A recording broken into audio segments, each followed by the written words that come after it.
Hello बच्चों, आज की क्लास में हम इम्परेटिव सेंटेंस देखेंगे। उसमें उसका एक्टिव वॉइस कैसे बनाते हैं वो भी देखेंगे, और अगर मौका मिला तो पैसिव वॉइस भी उसमें देखेंगे, नहीं तो अगले क्लास में पैसिव वॉइस। तो यहाँ पे इम्परेटिव सेंटेंस,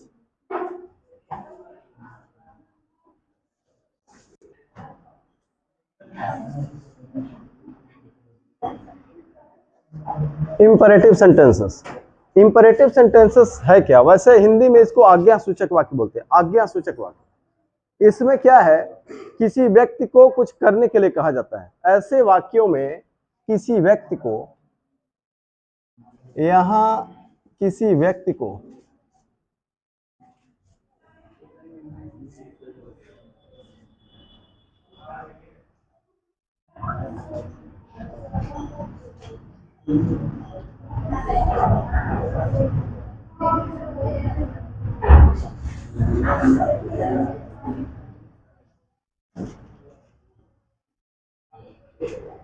किसी व्यक्ति को कुछ करने के लिए कहा जाता है, या फिर कुछ नहीं करने के लिए कहा जाता है, या फिर कुछ करने से मना किया जाता है। दो बातें, या तो कुछ करने के लिए कहा जाता है या फिर कुछ करने के लिए मना किया जाता है, या कुछ करने से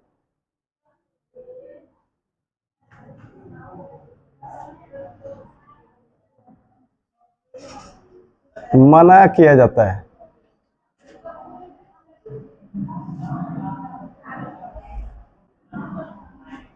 तो दो चीजें हैं, ऐसे वाक्यों में किसी व्यक्ति को कुछ या तो करने के लिए कहा जाता है या फिर उसको कुछ करने से मना किया जाता है। दो बातें हैं। अब ऐसे वाक्यों में हम कैसे बनाएंगे? ऐसे वाक्यों को जैसे लिखना है, ऐसे वाक्यों को हम जनरली वर्ब के फर्स्ट फॉर्म से शुरू करते हैं। वर्ब का first form object other word, या फिर डोंट। डोंट के बजाय डू नॉट भी हो सकता है, डू नॉट भी हो सकता है, नेवर भी हो सकता है, कभी नहीं है तो नेवर हो सकता है, ऑलवेज हो सकता है जरूरत पड़ने पर। वर्ब का first form object other word, यही होता है। अगर कुछ करने के लिए कहा जाए तो ये स्ट्रक्चर होगा, और अगर कुछ करने से मना किया गया तो ये स्ट्रक्चर होगा। अच्छा, जैसे मान लीजिए कहीं आ जाए नहीं, मत या न। जैसे स्कूल, जैसे कहा जाए शोर न करो, शोर मत करो या शोर नहीं करो, यहाँ पे डोंट लिखेंगे। कभी मत जाओ, जैसे कभी शोर न करो, या कुछ ऐसा कहा जाए तो कभी नहीं आया है तो नेवर लिखेंगे। हमेशा या सदैव का प्रयोग किया गया है, ऑलवेज लिखेंगे। अब कुछ सेंटेंस एग्जाम्पल के थ्रू देखते हैं। जैसे अगर कहा जाए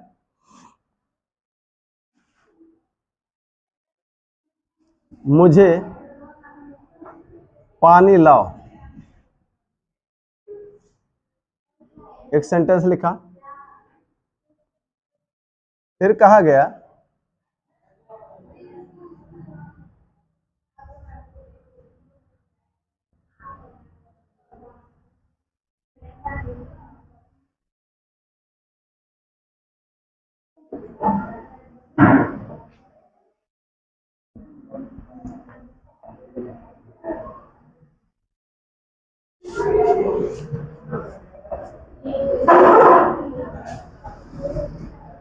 कुछ गड़बड़ हो रहा है क्या? आ रहा है।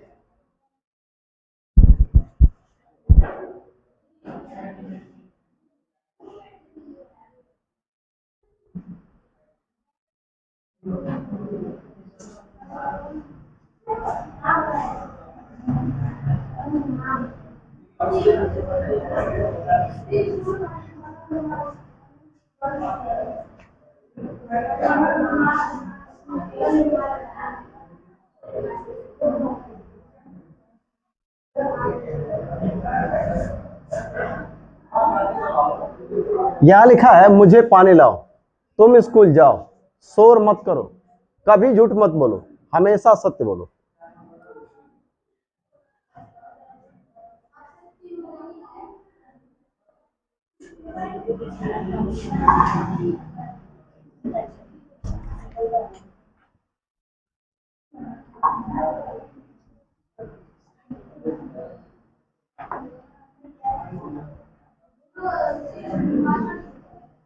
यहां लिखा रोहन शोर मत करो। चलिए ऐसे वाक्यों को पहले बनाते हैं। देखिए यहां लिखा है मुझे पानी लाओ, पानी कौन लाएगा? जिससे कहा जाएगा वो। देखिए यहाँ पे यू छिपा रहता है, यहाँ पे यू छिपा होता है। या तो ये बोले कि पानी लाओ, या फिर ये बोला जाए कि तुम पानी लाओ। दोनों बातें एक ही है, दोनों में कोई अंतर नहीं है। बस ये है कि हमने कहा कि तुम पानी लाओ, तुम मुझे पानी लाओ, तो यहाँ पे तुम बोल दिया गया। और कहा जाए कि मुझे पानी लाओ, तो यहाँ पे तुम छिपा दिया गया। समझ में आ रहा है?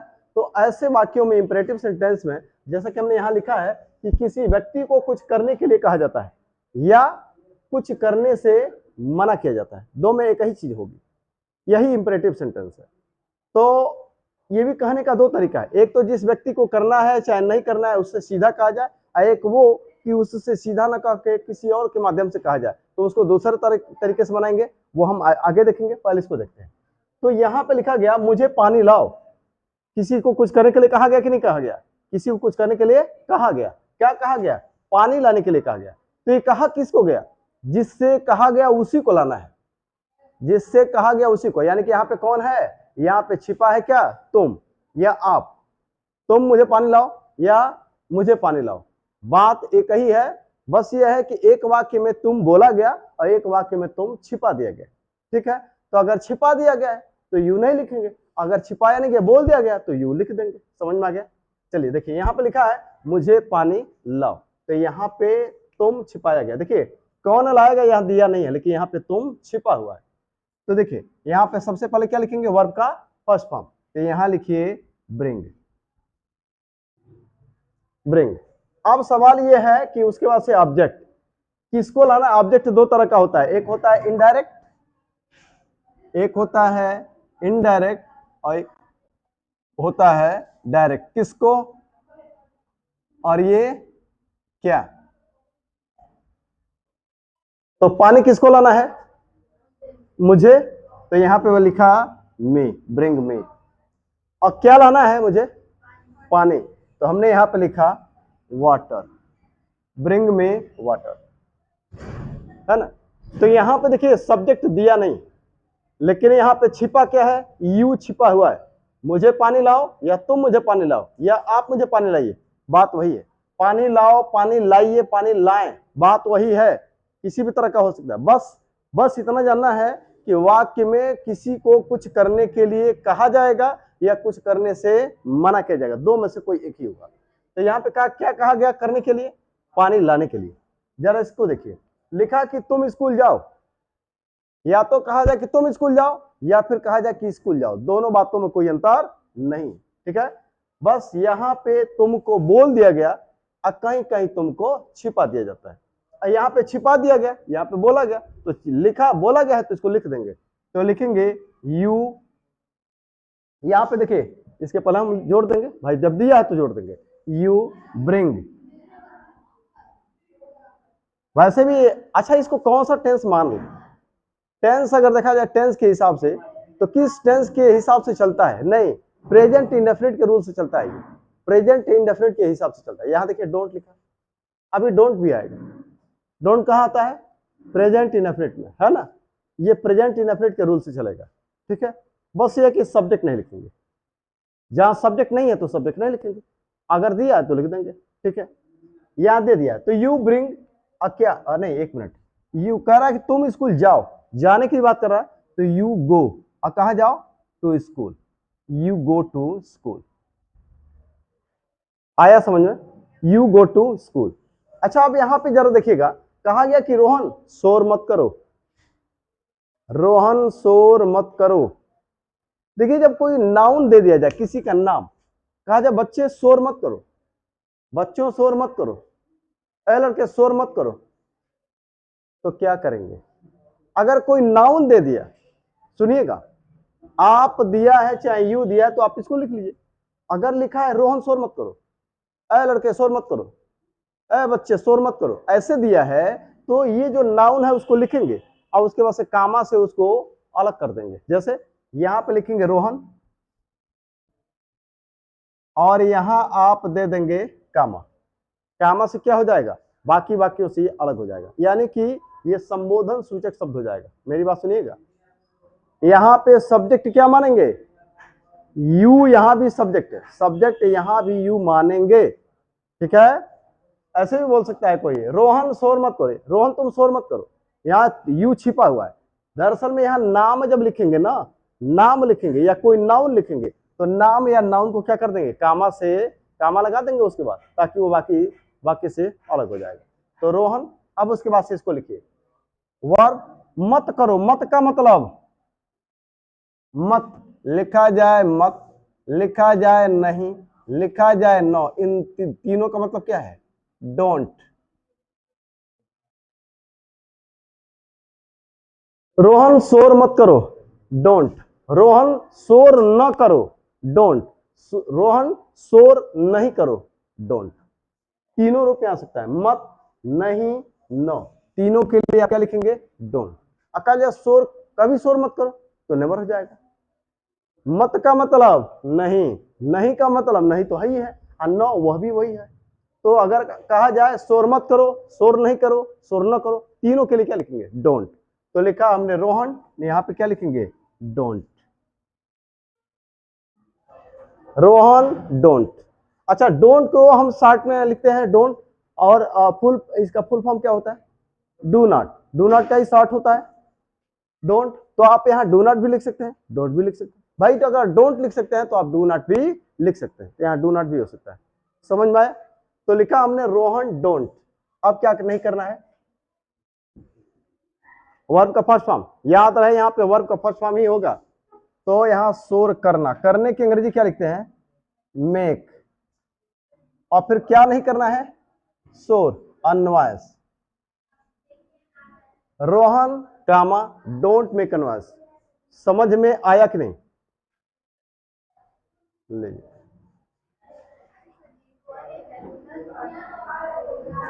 हमने कहा ना कि यहां पे तुम छिपा होता है, यहां पे सब्जेक्ट क्या है, तुम।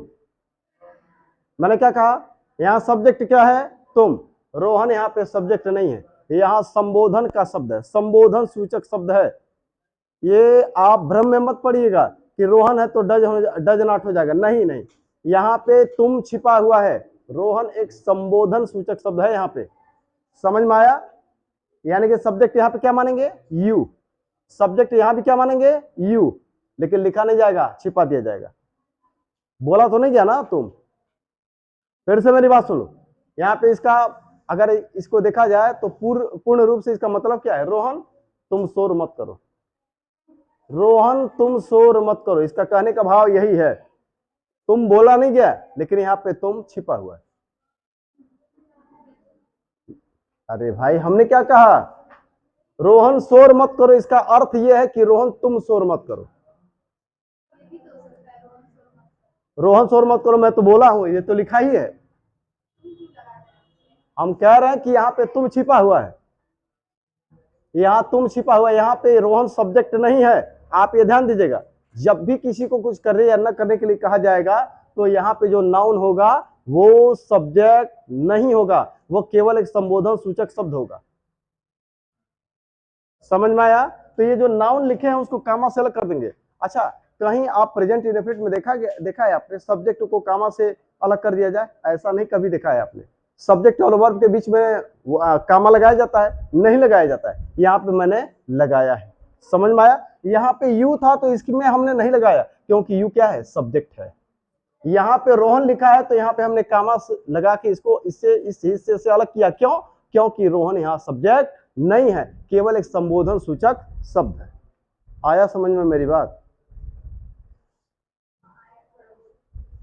इसका अर्थ क्या है, अर्थ इसका यह है कि रोहन तुम शोर मत करो, रोहन शोर मत करो। रोहन को कुछ करने के लिए कहा गया ना, कुछ करने से मना किया गया। तो यहाँ पे किसी को कुछ करने के लिए कहा गया और किसी को कुछ करने से मना किया गया, तो वहां पे क्या छिपा है, सब्जेक्ट, यू छिपा हुआ है। रोहन शोर मत करो, इसका मतलब यह है, भले ना बोला गया, इसका मतलब यह है कि रोहन तुम शोर मत करो। ऐसे वाक्यों में कर्ता तुम माना जाता है। आई बात समझ में?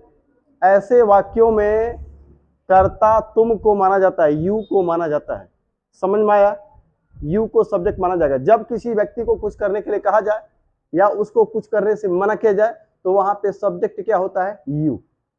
वहां पे कुछ भी दे दे, कहा जाए कि बच्चों शोर मत करो, फिर भाई इसका मतलब क्या है? बच्चों तुम शोर मत करो।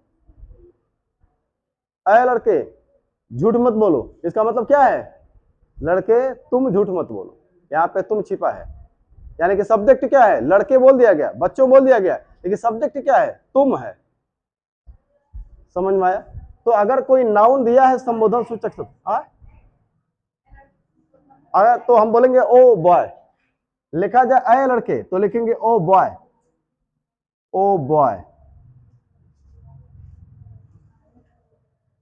अय लड़के शोर मत करो, ओ बॉय डोंट मेक नॉइस। अय लड़के, ए लड़के, ओ लड़के, ओ बॉय डोंट मेक नॉइस।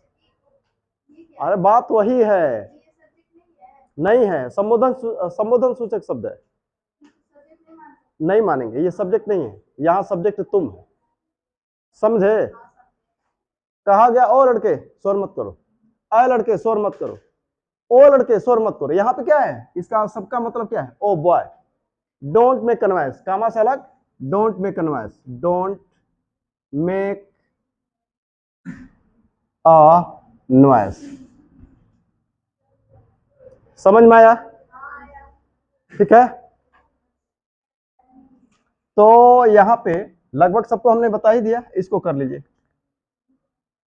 इन दोनों को देखिए, यहां लिखा है कभी झूठ मत बोलो, मत का मतलब नहीं, और कभी, तो कभी नहीं है तो क्या लिख देंगे? हाँ नेवर। तो हम यहाँ पे देखें, जब आ जाए कभी नहीं तो यहाँ पे लिख देंगे नेवर, और जब सिर्फ नहीं आया, मत आया, ना आया तो क्या लिखा? डोंट। ठीक है, डोंट। चलिए ठीक है, अब यहां लिखा नेवर। अब उसके बाद से आप क्या लिखेंगे? वर्ब का फर्स्ट फॉर्म। तो देखिए टेल, डोंट टेल, मत बोलो, क्या नहीं बोलना है? झूठ, अल्लाह। अब बोलिए, देखिए बात जब झूठ बोलने की हो तो बोलने की अंग्रेजी टेल लिखते हैं, अब बात जब सत्य बोलने की हो तो बोलने की अंग्रेजी स्पीक लिखते हैं। इंटरमीडिएट में यह आता है सिंटेक्स में, सेंटेंस को करेक्ट करने के लिए, यानी कि जहां स्पीक की जगह पे टेल लिख देगा, टेल की जगह पे स्पीक लिख देगा। ये ध्यान रहे कि जब झूठ बोलने की बात हो तो बोलने की अंग्रेजी हम क्या लिखते हैं? टेल, और जब सत्य बोलने की बात हो तो बोलने की अंग्रेजी लिखते हैं स्पीक। अब वही ट्रुथ के साथ टेल लिख दिया जाए और टेल के साथ द ट्रुथ लिख दिया जाए तो वहां पे सेंटेंस गलत हो जाएगा। समझ में आया? तो बात जब झूठ बोलने की हो तो बोलने की अंग्रेजी टेल, बात जब सत्य बोलने की हो तो बोलने की अंग्रेजी स्पीक। तो लिखा गया कभी झूठ मत बोलो तो नेवर, अब बोलो टेल, अब क्या मत बोलो? झूठ, अल्लाह। तो don't never tell a, sentence complete. समझ में आया क्या छिपा है? इसका मतलब क्या है? तुम कभी झूठ मत बोलो, यू नेवर टेल अ, तुम कभी झूठ मत बोलो, यू नेवर टेल अ। जैसे यहां लिखा है ना, तुम स्कूल जाओ, स्कूल जाओ, गो टू स्कूल, अब तुम स्कूल जाओ, यू गो टू स्कूल। नहीं वो दूसरे तरीके से बनेगा। हम स्कूल जाए, let us go to school, हम स्कूल जाए, हमें स्कूल जाने दो, let us go to school, वो दूसरे तरीके से, इसके बाद हम देखेंगे। ठीक है, तो यहां पर मैंने लिखा you go to school, school जाओ, गो टू स्कूल, अब तुम स्कूल जाओ, यू गो टू स्कूल। लेकिन राजेश स्कूल जाओ तब क्या लिखेंगे? Rajesh comma go to school. बच्चों स्कूल जाओ, children comma go to school, comma से अलग कर देंगे। जब नाउन कोई आ जाएगा ऐसे वाक्य में तो नाउन को हम कामा लगा करके बाकी वाक्यों से, बाकी वाक्य के बाकी हिस्से से उसको अलग कर देंगे। यानी कि अगर आपको ये लगे रोहन झूठ मत बोलो, रोहन स्कूल जाओ, श्वेता काम पूरा करो, तो यहाँ पे रोहन, रमेश, श्वेता ये सब चीजें आ गई, तो उनके बाद हमको क्या लिखना है? कामा लगाना है। क्या करना है? कामा लगाना है। समझ में आ गया? चल इसको देखिए, अब यहां लिखा हमेशा सत्य बोलो, हमेशा सत्य बोलो, हमेशा के लिए क्या लिखते हैं? ऑलवेज। कौन सत्य बोलेगा? किसको कहा गया? यहाँ झूठ कौन बोलेगा? मन नहीं बोलेगा, आप नहीं बोलेंगे, यू छिपा है। हमेशा सत्य बोलो, यानी कि तुम हमेशा सत्य बोलो, आप हमेशा सत्य बोलिए, सत्य बोलो, सत्य बोलिए, सत्य बोले, बात वही है। ठीक है, काम पूरा करो, काम पूरा करिए, काम पूरा कीजिए, काम पूरा करें, सबका मतलब एक है। कुछ करने के लिए तो कहा गया ना, बस इसमें सीधा सीधा जानना है कि जब किसी को कुछ करने के लिए कहा जाए, जब किसी को कुछ करने से मना किया जाए, तो वह है इंपेरेटिव सेंटेंस। समझ में आया कि नहीं? ओए, समझ में आया? चलिए आगे बढ़िए। हमेशा सत्य बोलो। चलिए, हमेशा के लिए क्या लिखेंगे? ऑलवेज। ऑलवेज ये होता, अगर मत नहीं होता तो डोंट लिखते या डू नॉट, कभी नहीं होता तो नेवर लिखते, हमेशा या सदैव है तो ऑलवेज। वर्ब का फर्स्ट फॉर्म बोलो, स्पीक। देखिए, बात जब सत्य बोलने की हो तो क्या लिखेंगे? Speak. Always speak the truth.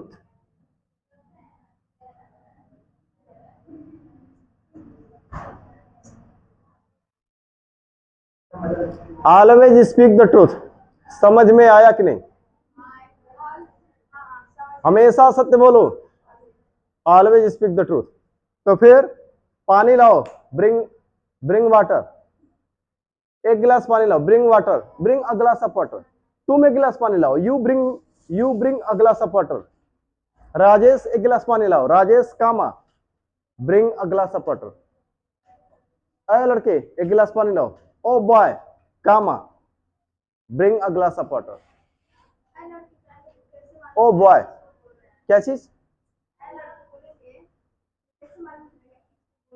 उसी को बोलना है, वहां भी यू छिपा है। अच्छा आप बताइए, आए लड़के एक गिलास पानी लाओ, कुछ करने के लिए कहा गया कि नहीं करना है? कुछ करने के लिए कहा गया ना। तो जब किसी को कुछ करने के लिए कहा जाए ऐसे वाक्यों में, तो वहां पे सब्जेक्ट यू ही माना जाएगा। अगर कोई नाउन है तो वो केवल संबोधन के लिए है, सब्जेक्ट यू है। तो संबोधन के लिए अगर नाउन आ गया तो उसको कामा लगा देंगे उसके बाद, नाउन के बाद। आगे बढ़े, चलिए मिटाते हैं।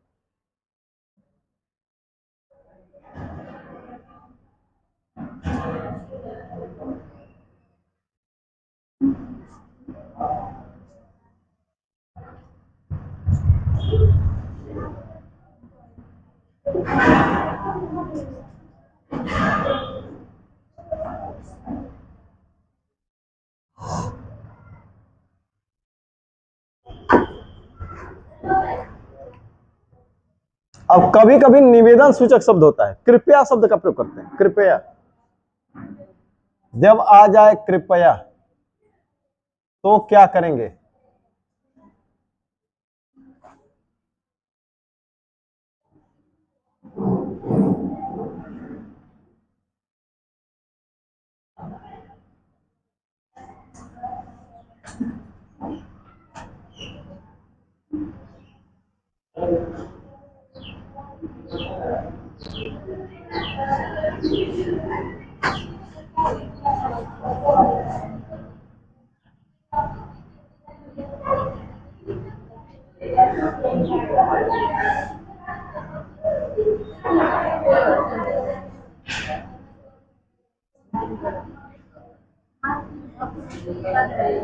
अब देखिएगा, अगर कृपया वाले वाक्य में नहीं आ गया तो ये स्ट्रक्चर होगा, अगर मना किया गया तो ये स्ट्रक्चर हो गया, और अगर कुछ करने के लिए कहा जाए तो ये स्ट्रक्चर होगा। और कभी नहीं आ जाए तो डोंट की जगह पे नेवर। वैसे ऐसे वाक्यों में तो नहीं आना चाहिए, लेकिन अगर आ ही गया तो अगर नेवर आता है तो डोंट की जगह पे नेवर लिख देंगे, हमेशा आता है तो डोंट की जगह पे ऑलवेज लिख देंगे। जैसे यहां देखिए,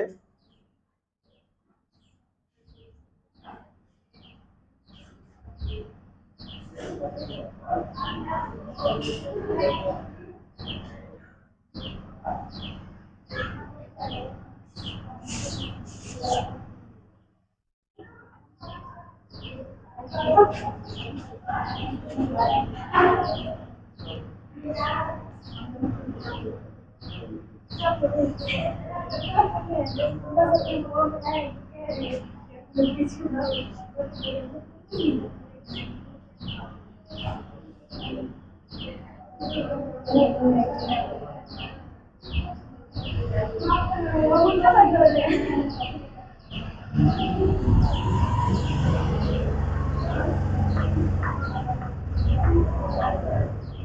3 सेंटेंस है यहाँ पे। कृपया मेरी सहायता करो, कृपया मुझे अपनी कलम दो। अच्छा, ऐसे वाक्यों में अपना की अंग्रेजी क्या लगाएंगे? सब्जेक्ट क्या मानते हैं? यू। तो ऐसे वाक्य में अपना की अंग्रेजी हो जाएगी, अपना के लिए हो जाएगा योर। तो स्वयं की अंग्रेजी क्या हो जाएगी? Your self. स्वयं की अंग्रेजी क्या हो जाएगी? Your self. स्वयं, योर सेल्फ। अगर एक वचन है तो योर सेल्फ, अबाव वचन है तो योर सेल्व्स।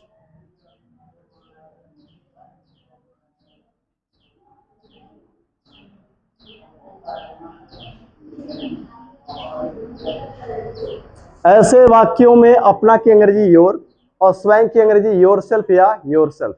अगर एक वचन के सेंस में लेते हैं, जैसे कहा जाए कि बच्चों अपना काम स्वयं करो, यहां बहुवचन हो गया ना, तो अपना की तो स्वयं की अंग्रेजी क्या लिखेंगे? Your self. ठीक है। और अगर एक वचन है तो योर सेल्फ। ठीक है। यहां लिखा है कृपया मेरी सहायता करो, कृपया मुझे अपनी कलम दो, कृपया हमें दंडित मत करें। कुछ करने के लिए कहा गया, यहाँ पे यहां भी कुछ करने के लिए कहा गया, यहां कुछ करने से मना किया गया है ना। तीन ही चीज, दो ही चीज तो बताया है कि भाई इंपरेटिव सेंटेंस में क्या होगा, या तो कुछ करने के लिए कहा जाएगा या फिर कुछ करने से मना किया जाएगा। दो ही बात है। अगर ये चीज है तो समझिए वो इंपरेटिव सेंटेंस है। क्या है उसका स्ट्रक्चर जैसा भी हो। चलिए, लिखा है कृपया मेरी सहायता करो, तो सबसे पहले आप क्या लिखेंगे? प्लीज या काइंडली। तो आपने लिखा प्लीज। प्लीज, प्लीज को आप लास्ट में भी लिख सकते हैं, वो हम बताएंगे कैसे लिखेंगे। प्लीज। अब उसके बाद क्या होना चाहिए? वर्ब का फर्स्ट फॉर्म हेल्प। किसको? मेरी सहायता करो मतलब मुझे सहायता करो, मेरी सहायता करो मतलब मुझे सहायता करो, तो लिखेंगे प्लीज हेल्प मी। आप यहां प्लीज को लास्ट में भी लिख सकते हैं। कैसे लिखेंगे? हेल्प मी प्लीज, यहां पे कामा लगा के लिखेंगे, तब help me please, please help me, help me please. Please को लास्ट में लिखा, देखिए कैसे लिखा, कामा लगा के, है ना। चलिए आगे बढ़ा। लिखा है कृपया मुझे अपनी कलम दो, कृपया यहां लिखे प्लीज क्या दो। देने की अंग्रेजी हुई, देने की बात हुई, कुछ देना है ना, क्या देना है? कलम। तो यहां लिखेंगे गिव, तो प्लीज गिव। अब किसको देना है?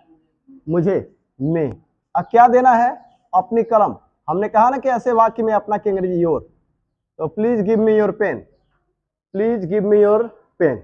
आप चाहें तो प्लीज को लास्ट में लिख लीजिए, तो आप ऐसे लिख लीजिए, या और give me your pen, give me your pen please. समझ में आया कि नहीं? Please give me your pen, give me your pen please, है ना। चलिए आगे बढ़ते हैं। कृपया हमें दंडित मत करें, या कृपया हमें दंडित न करें या नहीं करें। बोलिए, कोई समस्या? चलिए अब इसको बनाए कृपया, प्लीज। काइंडली भी होता है जनरली, प्लीज ज्यादा चलता है, ठीक है। प्लीज ज्यादा मतलब ज्यादा प्रचलित है, प्लीज, प्लीज का ही प्रयोग ज्यादा करेंगे। चलिए यहां लिखा मैंने प्लीज डोंट। अब देखिए यहां पे क्या लिखा है? मत। क्या लिखेंगे यहाँ पे? डोंट। अब कभी नहीं है तो डोंट की जगह पे क्या लिख देंगे? नेवर लिख देंगे। हमेशा या सदैव है तो डोंट की जगह पे ऑलवेज। ठीक है, तो यहां पे लिखा मैंने प्लीज, अब यहां पे लिखेंगे मत के लिए डोंट, डोंट, प्लीज डोंट। फिर क्या है? वर्ब का फर्स्ट फॉर्म, तो पनिश, प्लीज डोंट पनिश। अब किसको, किसको दंडित करना है? हमें, अस, प्लीज डोंट पनिश अस। या क्या लिख सकते हैं? Don't punish us please.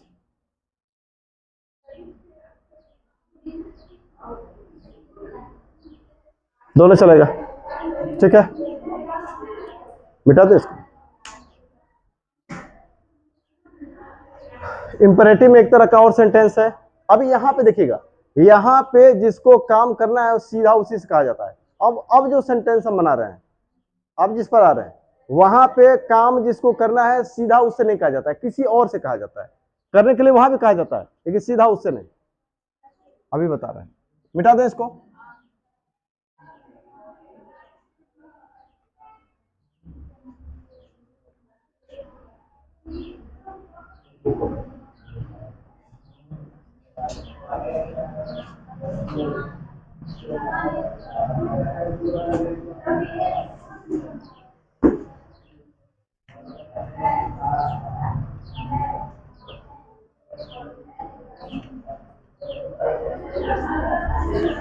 Late,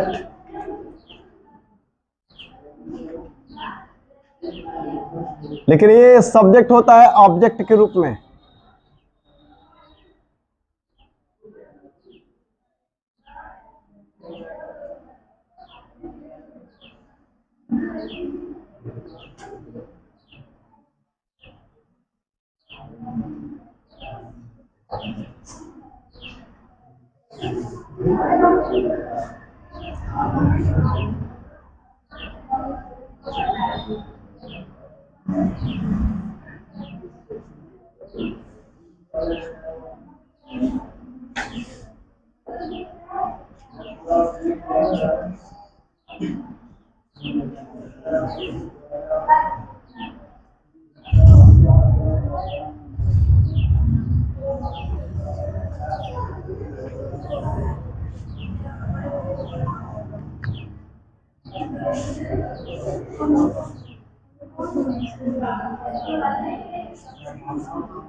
चलिए यहां देखिए, यहां पे ऐसा आता है, लेट का यूज आप पढ़े हैं, उसको टेंस में पढ़े, टेंस में, लेकिन इंपरेटिव सेंटेंस में लेट का यूज कैसे करते हैं वो देखेंगे।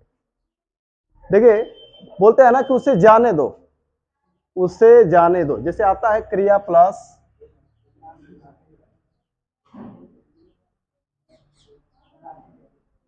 दो, दें, दीजिए, उसे, हाँ बोलिए बोलिए।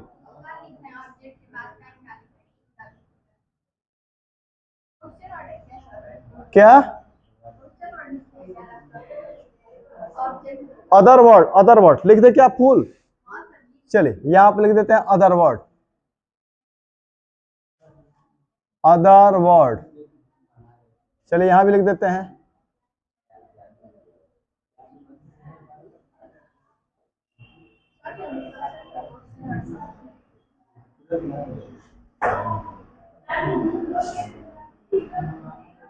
चलिए अब देखते हैं, क्रिया प्लस दो, दें या दीजिए, क्रिया प्लस ए या ए। जैसे मान लीजिए कहा जाए उसे स्कूल जाने दो,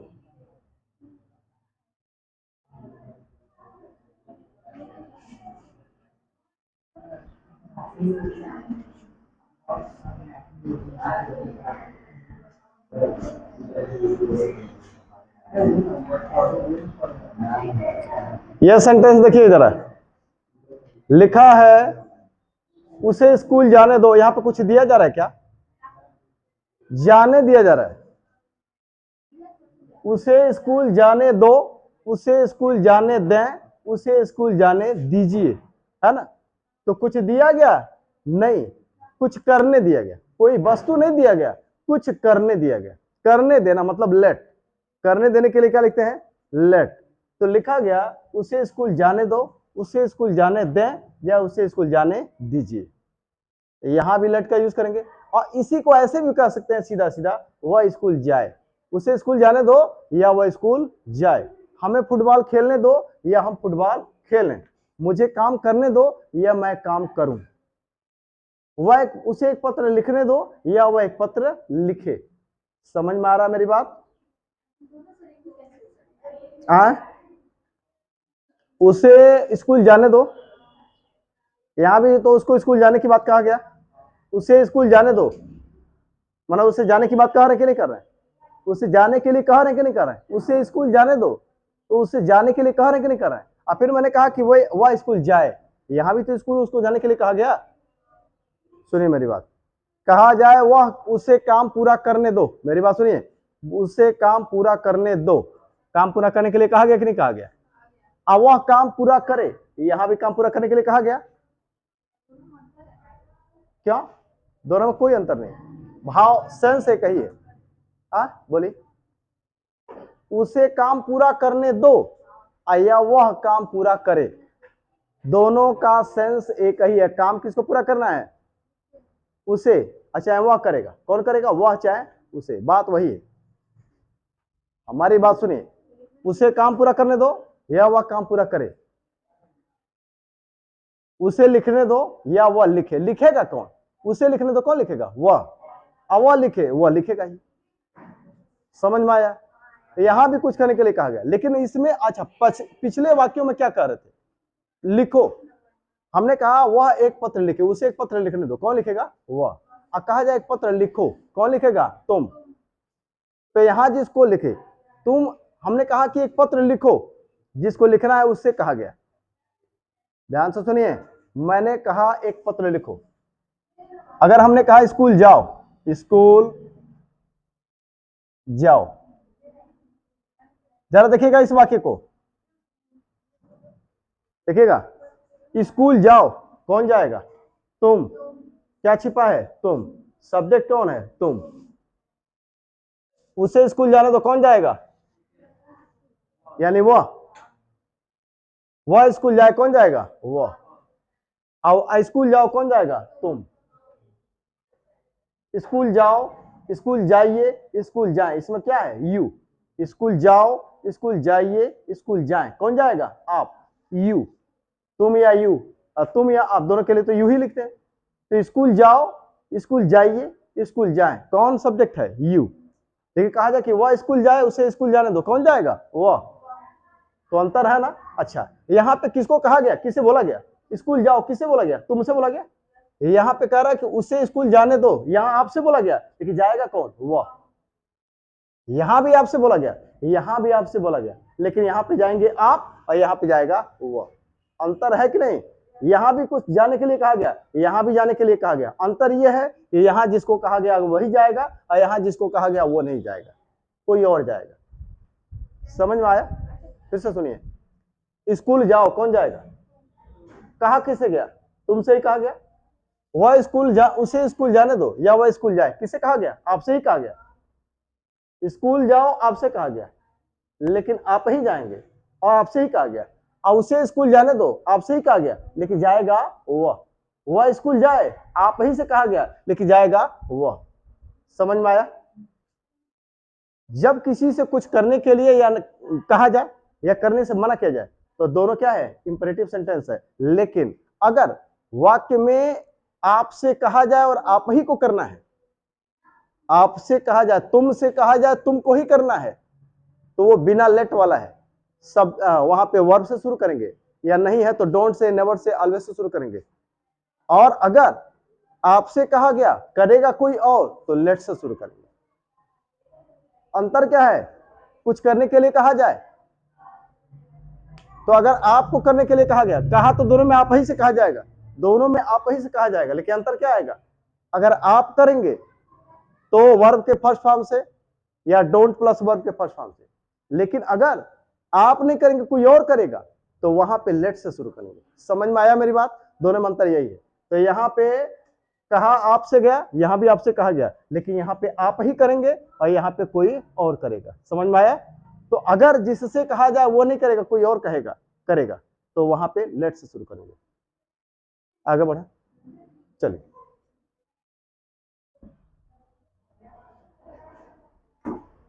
ये सब एक्टिव वॉइस हम चल रहे हैं, एक्टिव वॉइस में। अब देखिए, अगर आज मौका मिला तो कुछ पैसिव वॉइस देखेंगे, नहीं तो फिर अगले में। चलिए इसको देखिए।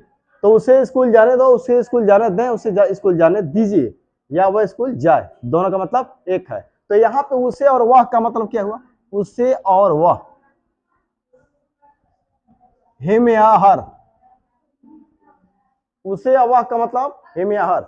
उसे आया तो हिम या हर होता ही होता है, लड़का है तो हिम, लड़की है तो हर, लेकिन अगर वह आया है तो भी हिम या हर ही होगा। समझ में आया? और अगर आ जाए उन्हें, उन्हें या वे, तो क्या लिखेंगे आप? देम। हमें, हमें या हम, अस। मुझे, मुझे या मैं, तो क्या हो जाएगा? मैं। समझ में आया? चलिए लेट से शुरू करेंगे। उसे स्कूल जाने दो, किसे कहा? आपसे कहा, लेकिन जाएंगे नहीं आप, जाएगा कोई और। लेट से शुरू करेंगे। वह स्कूल जाए, यहां भी आपसे कहा गया, लेकिन आप नहीं जाएंगे, कोई और जाएगा। तो लिखेंगे सबसे पहले क्या? लेट।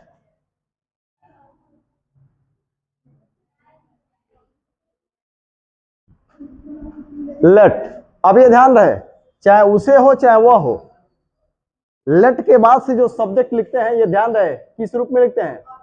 ऑब्जेक्ट के रूप में, ऑब्जेक्ट के रूप में। ठीक है?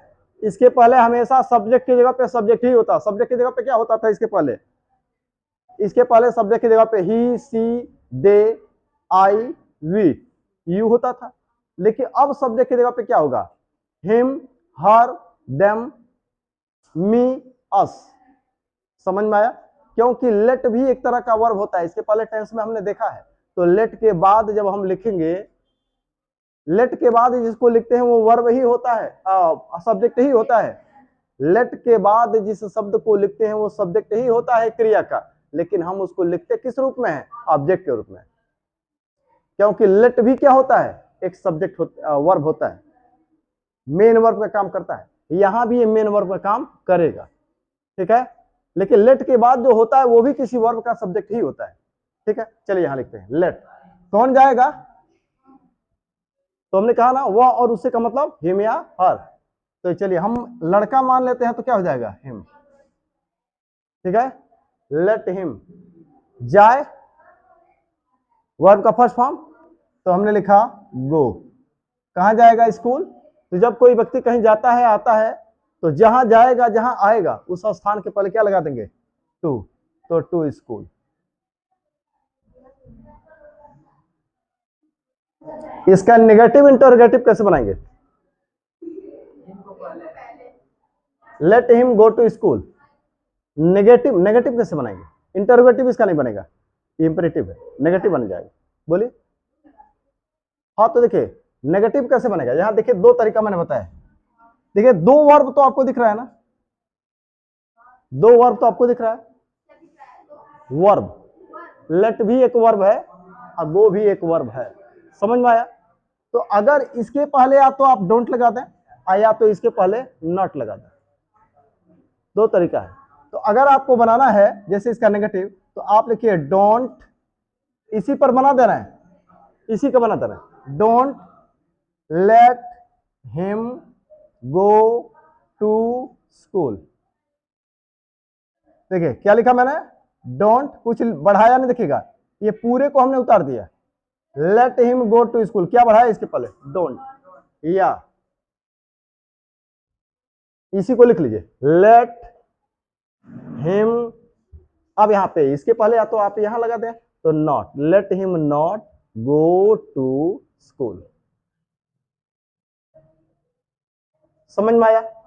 तो अगर नेगेटिव बनाना है तो या तो लेट के पहले डोंट लिख दीजिए या फिर इस वर्ब के पहले नॉट लगाइए, या तो इसके पहले लेट के पहले डोंट या गो के पहले नॉट, दोनों में से कोई एक ऑप्शन, दोनों चलेगा।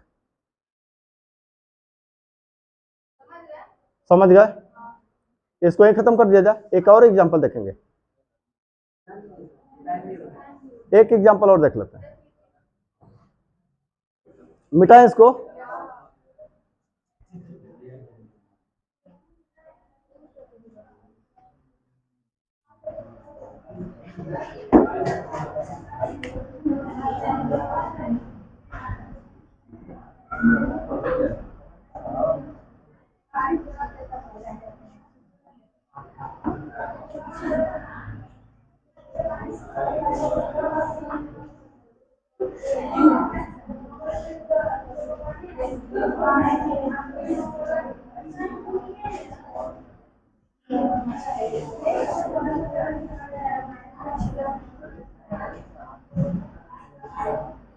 देखिएगा, हमें फुटबॉल खेलने दो या हम फुटबॉल खेलें, हमें फुटबॉल खेलने दो या हम फुटबॉल खेलें, तो यहां पे क्या लिखेंगे? लेट, है ना। अब यहां पे लिखेंगे आप, क्या लिखेंगे? हमें और हम के लिए क्या लिखेंगे? अस, है ना। तो यहां पे लिखेंगे अस। अब उसके बाद क्या लिखेंगे? Play football. अच्छा, इस वाक्य में मैंने ज्यादातर पे ऐसे वाक्यों में मैंने, जैसे लिटरेचर वगैरह में बहुत जगह मैंने देखा है, ऐसे वाक्यों में मैंने डोंट का यूज नहीं देखा है। अब हो सकता है कि होता है, ये तो हमने कहा ना कि डोंट का भी यूज करते हैं, नॉट का भी यूज करते हैं।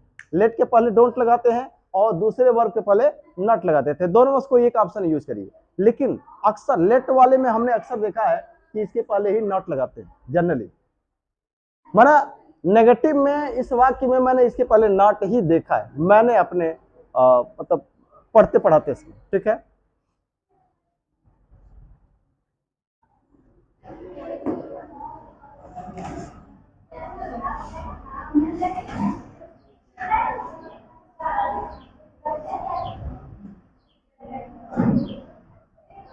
उन्हें शोर मत करने दो, वे शोर मत करें, वे शोर मत करें। चलिए, यही लास्ट सेंटेंस है इसमें, इसको इधर लिखेंगे। चलिए, उन्हें या वे के लिए क्या लिखेंगे? तो यहां लिखेंगे लेट देम, लेट देम। मत भी आया है तो हम क्या करें? यहां नॉट लगाते हैं, let them not make noise. देखिए, लेट ऑब्जेक्ट को सब्जेक्ट, सब्जेक्ट को ऑब्जेक्ट बनाया, नॉट वर्ब का first form, make a noise. एक तरीका और क्या है? एक तरीका और क्या है? Don't, don't let them. आप देखिए, जब यहां डोंट लिख दिया है तो नॉट लिखने की जरूरत नहीं है। Don't let them make a noise, दोनों में से कोई एक हो सकता है। तो आज अब क्लास ज्यादा लंबा चल चुका है, आज पैसे बचने शुरू करेंगे। आज के लिए इतना ही, धन्यवाद।